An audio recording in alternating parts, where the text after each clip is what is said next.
Welcome.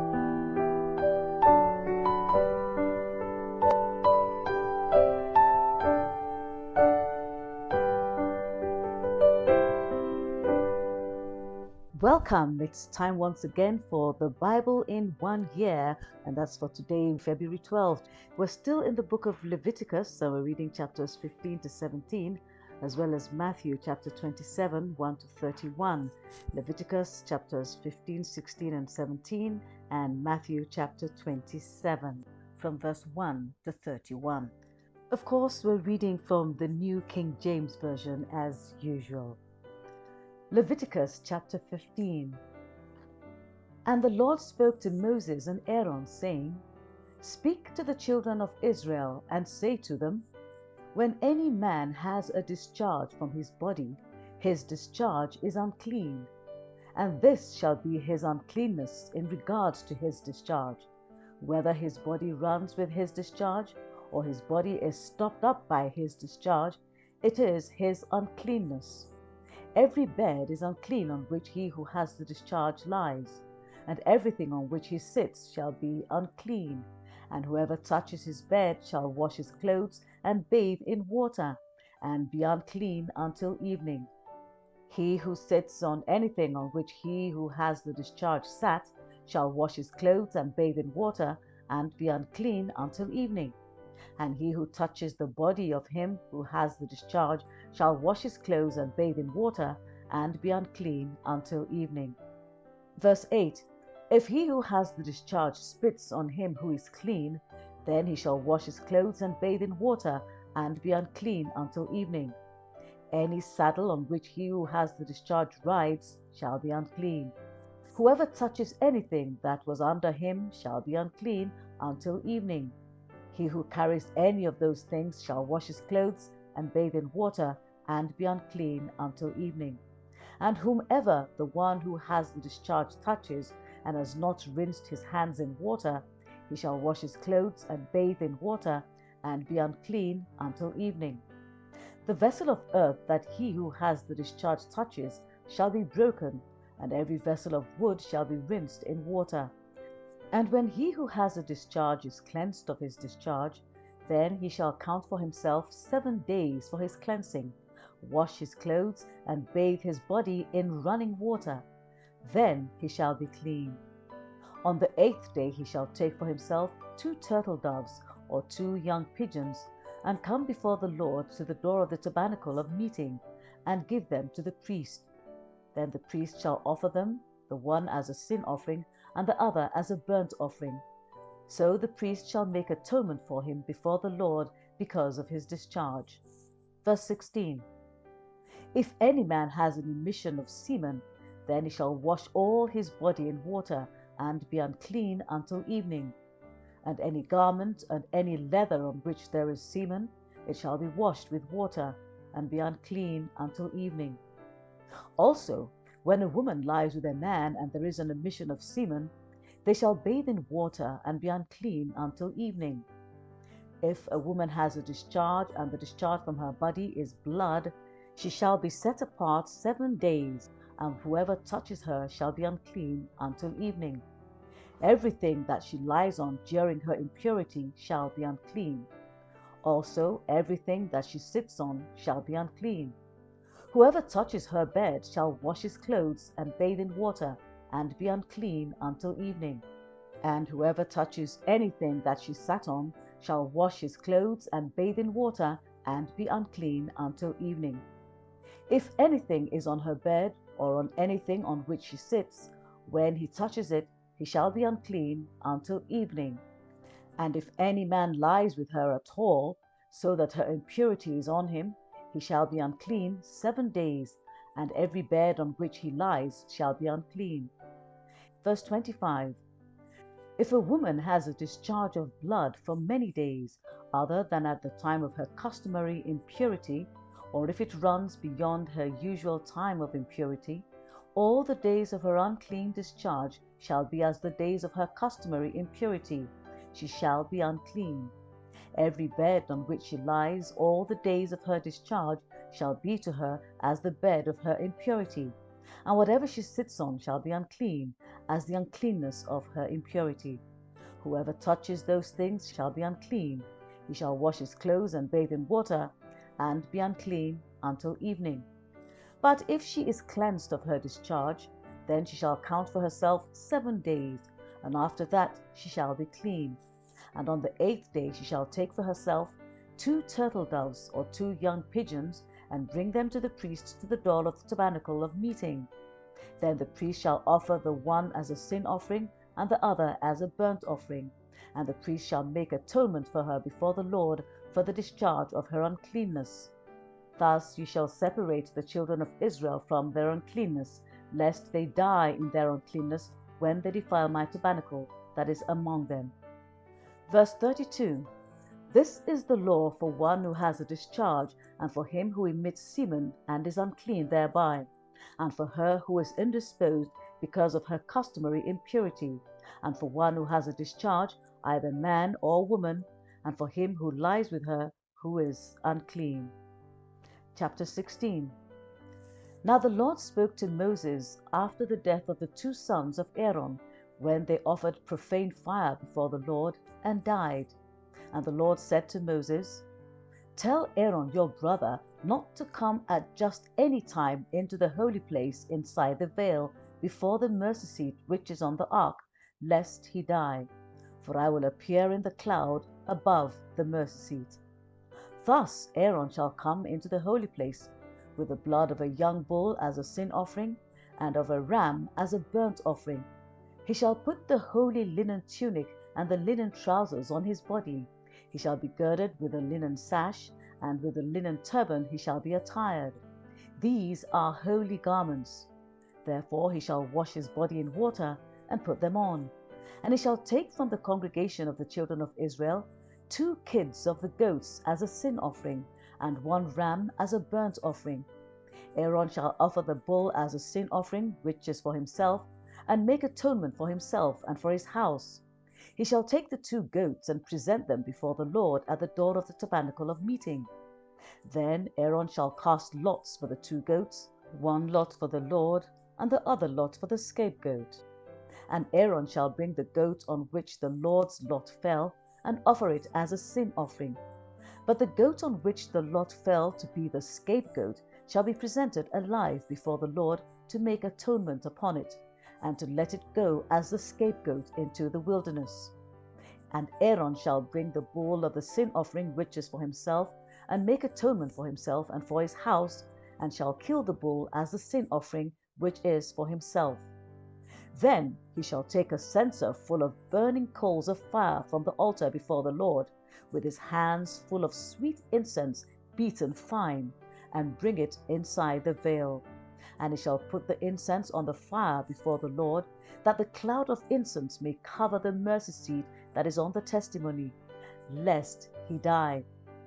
Verse 14. He shall take some of the blood of the bull, and sprinkle it with his finger on the mercy seat on the east side, and before the mercy seat he shall sprinkle some of the blood with his finger 7 times. Then he shall kill the goat of the sin offering which is for the people, bring its blood inside the veil, do with that blood as he did with the blood of the bull, and sprinkle it on the mercy seat and before the mercy seat. So he shall make atonement for the holy place because of the uncleanness of the children of Israel, and because of their transgressions, for all their sins. And so he shall do for the tabernacle of meeting which remains among them in the midst of their uncleanness. There shall be no man in the tabernacle of meeting when he goes in to make atonement in the holy place until he comes out, that he may make atonement for himself, for his household, and for all the assembly of Israel. And he shall go out to the altar that is before the Lord, and make atonement for it, and shall take some of the blood of the bull, and some of the blood of the goat, and put it on the horns of the altar all around. Verse 19.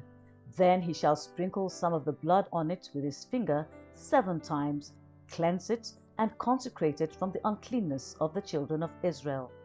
And when he has made an end of atoning for the holy place, the tabernacle of meeting and the altar, he shall bring the live goat.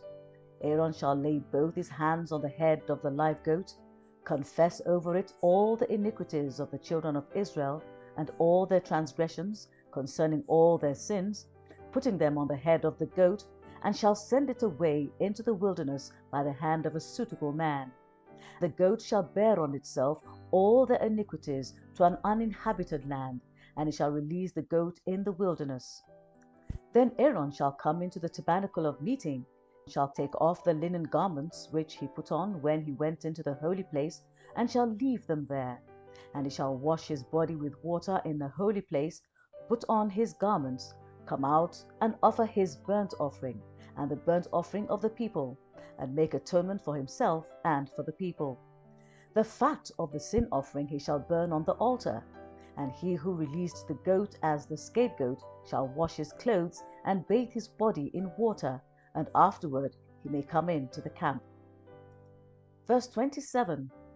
The bull for the sin offering and the goat for the sin offering, whose blood was brought in to make atonement in the holy place, shall be carried outside the camp, and they shall burn in the fire their skins, their flesh, and their offal. Then he who burns them shall wash his clothes and bathe his body in water, and afterward he may come into the camp. This shall be a statute forever for you. In the 7th month, on the 10th day of the month, you shall afflict your souls and do no work at all, whether a native of your own country or a stranger who dwells among you. For on that day the priest shall make atonement for you to cleanse you, that you may be clean from all your sins before the Lord. It is a Sabbath of solemn rest for you, and you shall afflict your souls. It is a statute forever. Verse 32. And the priest who is anointed and consecrated to minister as priest in his father's place shall make atonement, and put on the linen clothes, the holy garments. Then he shall make atonement for the holy sanctuary, and he shall make atonement for the tabernacle of meeting, and for the altar. And he shall make atonement for the priests, and for all the people of the assembly. This shall be an everlasting statute for you, to make atonement for the children of Israel for all their sins once a year. And he did as the Lord commanded Moses.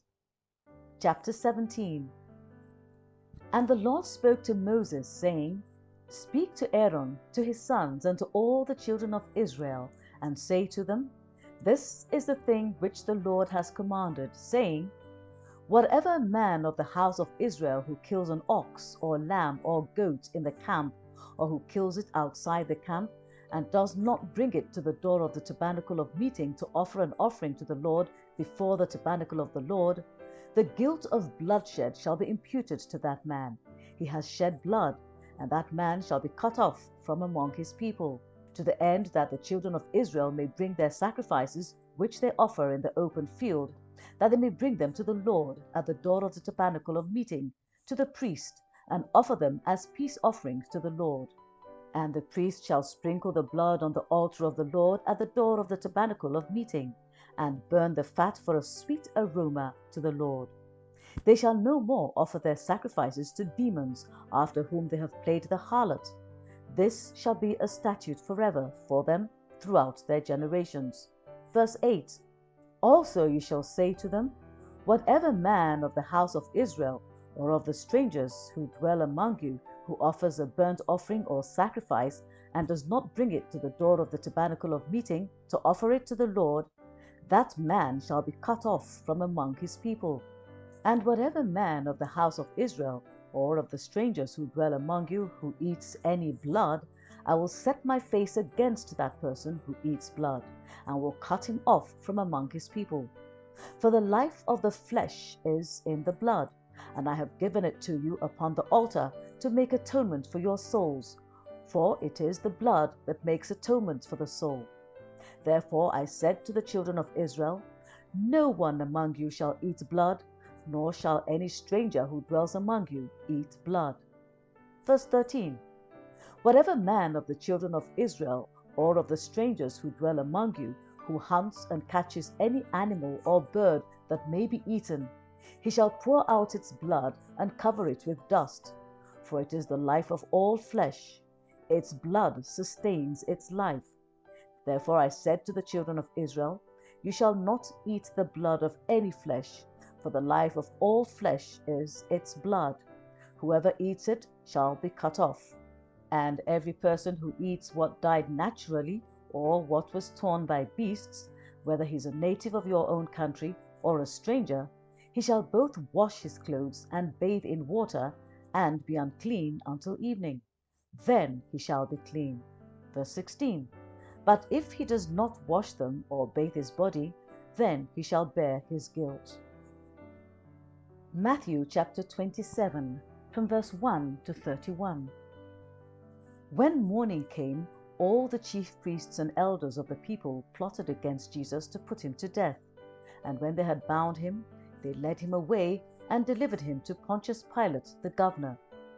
Then Judas, his betrayer, seeing that he had been condemned, was remorseful and brought back the 30 pieces of silver to the chief priests and elders, saying, I have sinned by betraying innocent blood.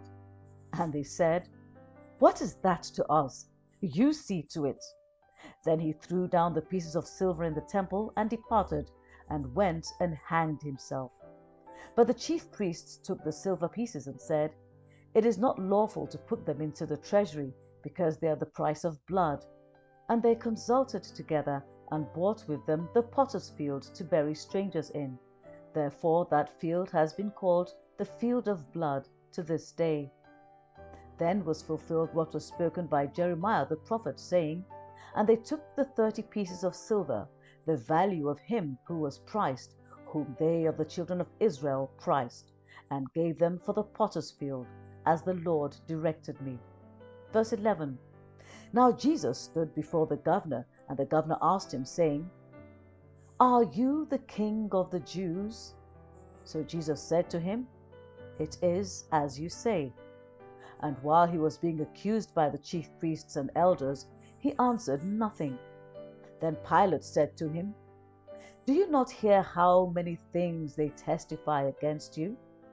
But he answered him not one word, so that the governor marveled greatly. Now at the feast the governor was accustomed to releasing to the multitude one prisoner whom they wished. And at that time they had a notorious prisoner called Barabbas. Therefore, when they had gathered together, Pilate said to them, Whom do you want me to release to you? Barabbas or Jesus, who is called Christ? For he knew that they had handed him over because of envy. While he was sitting on the judgment seat, his wife sent to him, saying, Have nothing to do with that just man, for I have suffered many things today in a dream because of him. But the chief priests and elders persuaded the multitudes that they should ask for Barabbas and destroy Jesus. The governor answered and said to them, Which of the two do you want me to release to you? They said, Barabbas. Pilate said to them, What then shall I do with Jesus, who is called Christ? They all said to him, Let him be crucified. Then the governor said, Why, what evil has he done? But they cried out all the more, saying, Let him be crucified. Verse 24. When Pilate saw that he could not prevail at all, but rather that a tumult was rising, he took water and washed his hands before the multitude, saying, I am innocent of the blood of this just person. You see to it. And all the people answered and said, His blood be on us and on our children. Then he released Barabbas to them, and when he had scourged Jesus, he delivered him to be crucified. Then the soldiers of the governor took Jesus into the praetorium and gathered the whole garrison around him. And they stripped him and put a scarlet robe on him. When they had twisted a crown of thorns, they put it on his head, and a reed in his right hand. And they bowed the knee before him and mocked him, saying, Hail, King of the Jews! Then they spat on him and took the reed and struck him on the head. Verse 31. And when they had mocked him, they took the robe off him, put his own clothes on him, and led him away to be crucified.